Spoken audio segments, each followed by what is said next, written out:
Hi friends, welcome to tales of Gauri. எல்லோரும் எப்படி இருக்கீங்க?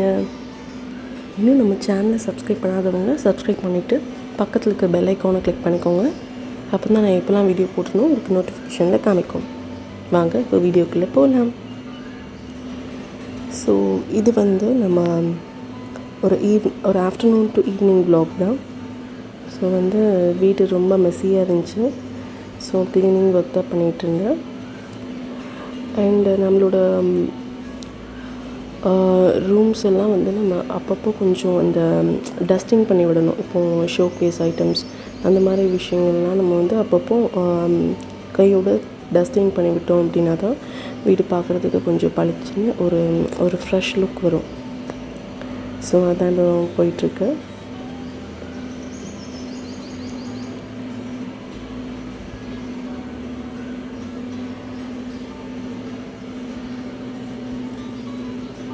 ஸோ இந்த சோஃபாலையும் தூரத்துலேருந்து பார்க்கும்போது ஒன்றும் தெரியல, பட் பக்கத்தில் போய் பார்க்கும்போது பயங்கர டஸ்ட்டாக இருந்துச்சு.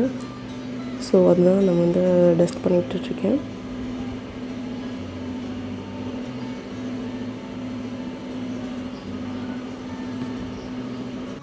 நிறைய பேர் நம்மக்கிட்ட நீங்கள் என்ன பண்ணுறீங்க, ஹஸ்பண்ட் என்ன பண்ணுறாங்க, நீங்கள் என்ன பண்ணுறீங்கன்னு கேட்கும்போது நான் ஹோம் மேக்கர் தான் அப்படின்னு சொல்லும்போது எல்லோரும் ஹோம் மேக்கரா, ஓகே அப்படி அப்போது வீட்டில் ஜாலியாக இருப்பீங்கன்னு இப்படி சொல்லுவாங்க.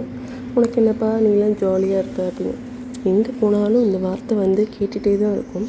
ஹோம் மேக்கர்னால் என்ன வீட்டில் ஜாலியாக இருப்பாங்கன்னு நினச்சிட்ருக்காங்களா?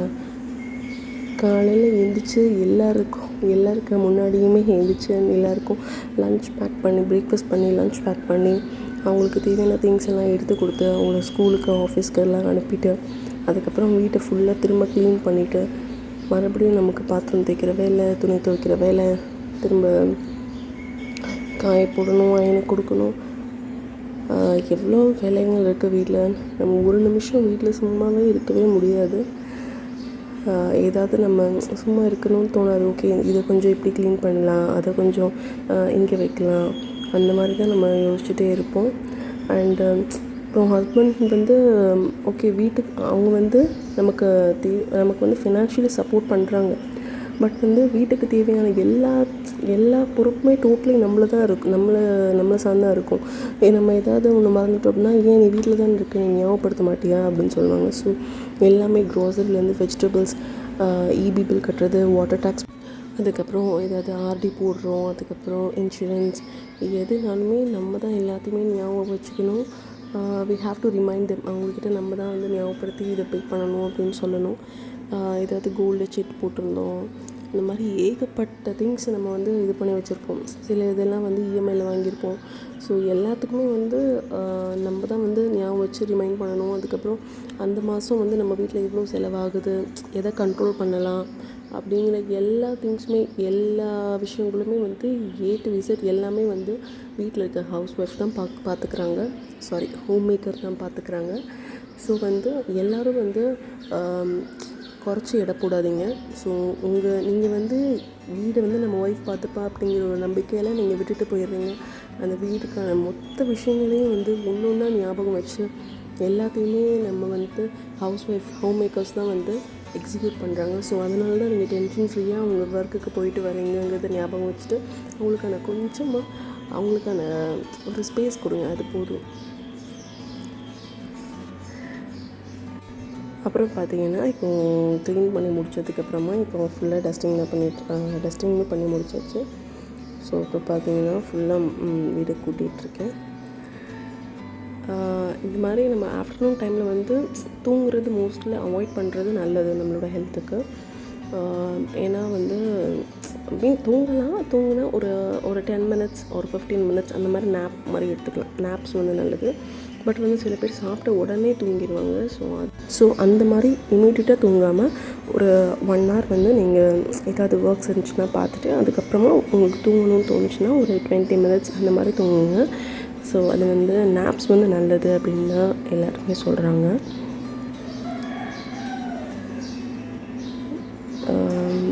ஸோ நானும் கொஞ்சம் க்ளீனிங்லாம் முடிச்சுட்டு அதுக்கப்புறம் தான் ரிலாக்ஸ்டாக காஃபி குடிக்கலான்னு இப்போ ப்ளீட் பண்ணிகிட்ருக்கேன். ஸோ இந்த ரூம் வந்து ஓரளவுக்கு கொஞ்சம் செட் ஆயிடுச்சு. இப்போ தான் அந்த ஷோகேஸ் கிட்டலாம் வந்து அந்த இடத்துல வந்து க்ளீனாக இருக்க மாதிரி தான் இருக்குது. பட் எப்படி தான் கீழே டஸ்ட்டு வருதுன்னே தெரில. ஸோ அதுதான் வந்து தொடச்சிட்டு இருந்தேன். வீடை வந்து நம்ம அவ்வளோவா தூசி சேராத மாதிரி தான் இருக்குது வீட்டில். பட் வந்து இந்த மாதிரி சின்ன சின்ன இடங்கள்லாம் வந்து பயங்கரமாக டஸ்ட்டு தெரியுது அப்படியே. ஸோ அதை வந்து முடிஞ்ச அளவுக்கு தினமுமே அதை நான் வந்து கொஞ்சம் தொடச்சி விட்ருவேன். அதை எப்படியும் ஒரு 2 நிமிஷம் 3 நிமிஷம் தான் ஆகும். ஸோ அதனால் க்ளீன் பண்ணி விட்டோம் அப்படின்னா தான் பார்க்குறதுக்கு கொஞ்சம் வந்து நீட்டாக இருக்கும். இல்லைன்னா வந்து வீடு இல்லைன்னா தரை வந்து க்ளீனாக இருக்கும். பக்கத்தில் இந்த டேபிளில் இருக்குது, இந்த பாருங்கள் எவ்வளோ டஸ்ட்டு தெரியுது அவங்களுக்கு. ஸோ தொடச்சி விட்டோம் அப்படின்னா தான் நம்ம கொஞ்சம் நீட்டாக இருக்கும். இங்கே டிவியில் சாங்ஸ் தான் ஓடிட்டுருக்கேன். பையன் வந்து வெளில விளையாண்டுட்ருக்காரு. இது வந்து ஒரு லாஃபிங் வந்து புத்தா ஸ்டாச்சூஸ் தானே இதெல்லாம், லாஃபிங் புத்தாஸ். ஸோ இது வந்து நான் இப்போ ரீசெண்டாக தான் வாங்கியிருந்தேன். இந்த சாங் வந்து யாருக்கெல்லாம் ஃபேவரெட்னு சொல்லிட்டு கமெண்ட்டில் சொல்லுங்கள். உருக்கி போனதடி. என் பையன் இந்த பாட்டை பாடிக்கிட்டே இருப்பான்.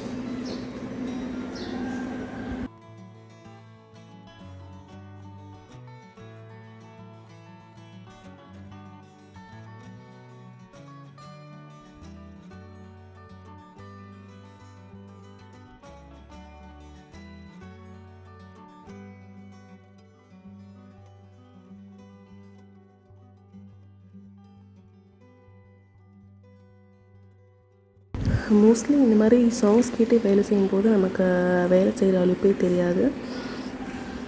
ஸோ அதான் இங்கே வந்து என்னோடய ஃபேவரட் சாங்ஸ் எல்லாம் ஓடிட்டுருக்கு. பையா படம் ரீசெண்டாக வந்து ரீரிலீஸ் பண்ணாங்கல்ல, நீங்களாம் போய் பார்த்தீங்களா? இப்போ அடுத்து கில்லி படம் ரிலீஸ் ஆக போகுது. ஸோ அதுக்கு தான் நான் வெயிட் பண்ணிகிட்ருக்கேன். கண்டிப்பாக போய் தேட்டரில் பார்க்கணும். எனக்கு என்னோடய ஃபேவரட் மூவி கில்லி. ஸோ அதனால் சாட்டர்டே போகணும். புக் பண்ணியாச்சு ஆல்ரெடி. இந்த ரூமில் அவனோட விளையாட்டு ஜாமா தான் வந்து எப்போவுமே வந்து சார் வந்து ஏதாவது ஒன்று எடுக்கணுன்னா மொத்தத்தையும் கொட்டி விட்டுருவார். அதுக்கப்புறம் தான் அவருக்கு தேவையான எடுத்துகிட்டு கொஞ்சம் நேரம் விளையாடுவார். அப்புறம் கீழே போட்டுட்டு வெளில போய் தான் விளையாண்டுட்ருப்பார், சைக்கிள் ஓட்டுறது இந்த மாதிரி. ஆனால் அதுக்குன்னு ஒவ்வொரு தடவையும் இப்படி கொட்டிட்டு போயிடுவார்.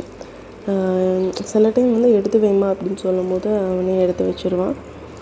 பட் சில டைம் வந்து மூட இருக்காது. ஸோ அதனால் அப்படியே போட்டு போயிடுவான். அதனால் நம்ம தான் எடுத்து வைக்கணும்.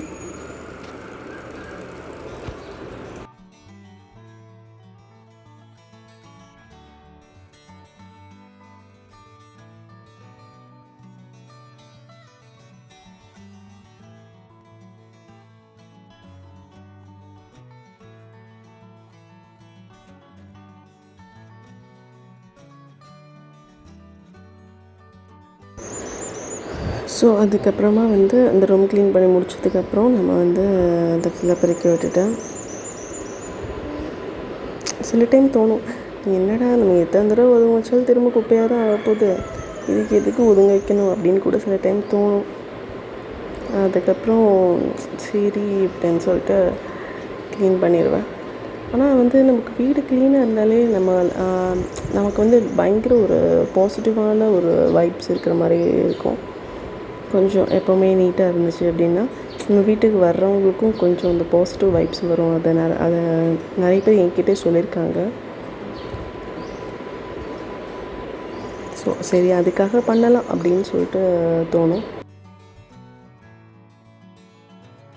மோஸ்ட்லி வந்து நம்ம வீடு வந்து கொஞ்சம் ஆர்கனைஸ்டாக இருக்கணும் அப்படின்னா நீங்கள் வந்து முடிஞ்ச அளவுக்கு திங்ஸ் எல்லாத்தையுமே வந்து ஒரு பாக்ஸாக இருந்தாலும் சரி, மேபி எந்த பொருளாக இருந்தாலும் சரி ட்ரேவாக வச்சுருங்க. ஸோ ட்ரே அப்படின்னு பார்க்கும்போது நமக்கு ஒரு நீட் லுக் வந்து கிடைக்கும். நம்ம வந்து நார்மலாக ஒரு நிறைய டப்பா அடுக்கி வைக்கிறதுக்கும் ஒரு ட்ரேயில் போட்டு வைக்கிறதுக்கும் நமக்கு வந்து நிறைய டிஃப்ரென்ஸ் இருக்கும். ஸோ அதனால் ட்ரேஸில் வந்து நீங்கள் அரேஞ்ச் பண்ணிங்க அப்படின்னா வந்து நமக்கு வந்து பார்க்கறதுக்கு ரொம்ப ஆர்கனைஸ்டாக இருக்கும். இது ஒரு சின்ன டிப். ஸோ இதான் வந்து என்னோடய போர்ட்டிக்கோ. ஸோ வந்து சார் வந்து பயங்கரமாக இன்றைக்கி விளையாண்டுட்ருப்பாரு. அந்த விளாண்டுட்டுருக்காரு பாருங்கள். வீட்டில் இருக்கும்போது நான் பேண்ட்டு தான் போடுவேன் அப்படின்னு சொல்லிட்டு வேணும்னே பேண்ட்டு போட்டுட்டு விளாண்டுட்டுருக்காரு ஜாலியாக. இவ்வளோ நாள் மதனி பிள்ளைங்க இருந்தாங்கன்னு சொன்னேன்ல.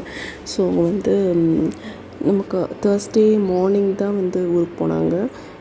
மறுபடியும் அவங்களுக்கு 22, 23 வந்து எக்ஸாம் இருக்குதுன்னு சொல்லிட்டு அவங்க அங்கே ஊருக்கு போயிட்டாங்க. ஸோ அது முடிச்சுட்டு வருவாங்க. ஆமாம், அது முடிச்சுட்டு வருவாங்க. ஸோ சார் காலிலேருந்தே கொஞ்சம் அப்செட்டாக இருந்தார். எங்கள் அக்கா எங்கள் அத்தான் எங்கே அப்படின்னு கேட்டுகிட்டே இருந்தார். அதுக்கப்புறம் கொஞ்சம் தூங்கி எழுந்ததுக்கப்புறம் தான் கொஞ்சம் நார்மலானாங்க. ஸோ சின்ன பிள்ளைங்க வந்து அந்த மிஸ் பண்ணுறாங்க அப்படிங்கிறத சொல்ல தெரில. பட் வந்து அவங்களோட எக்ஸ்ப்ரெஷன்ஸ் அதுக்கப்புறம் அவங்களோட ஃபேஸை வச்சு நம்ம கண்டுபிடிச்சிடலாம். ஸோ அந்த மாதிரி தான் இருந்துச்சு. எனக்கு கொஞ்சம் லைட்டாக பாவமாக தான் இருந்துச்சு. சரி, அதுக்கப்புறம் நார்மல் ஆகிட்டா தூங்கி எழுந்ததுக்கப்புறம். அப்புறம் என் கூடயே தான் ஃபுல்லாக இருந்தான். அம்மா என்ன பண்ணுற அப்படின்னு கேட்டுகிட்டே இருப்பான்.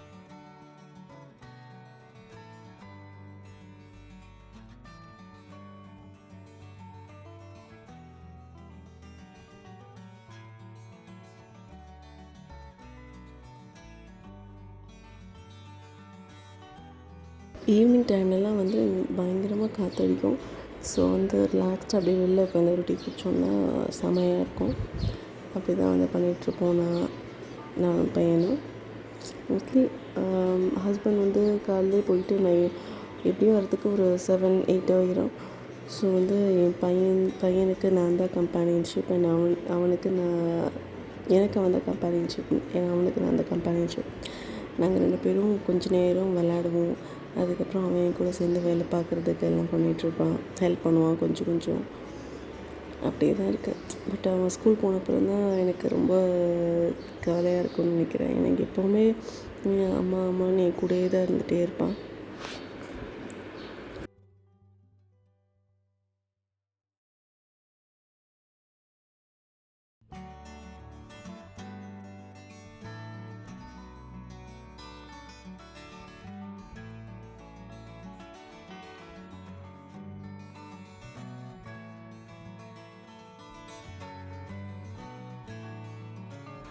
இந்த மணி பிளான்ட் செடி பார்க்கும்போது பயங்கர ப்ளசண்ட்டாக இருக்குது.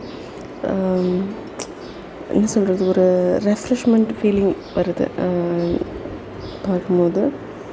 அண்ட் மற்ற செடிகள் எல்லாத்துக்கும் தண்ணி ஊற்றியாச்சு.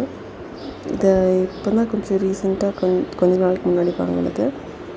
நல்லா வளருது. அண்ட் அதுக்கப்புறம் பூஜை பண்ணிவிட்டு என்னோடய வ்ளாக் இதோட முடிச்சுக்கிறேன். தேங்க்யூ, பாய்.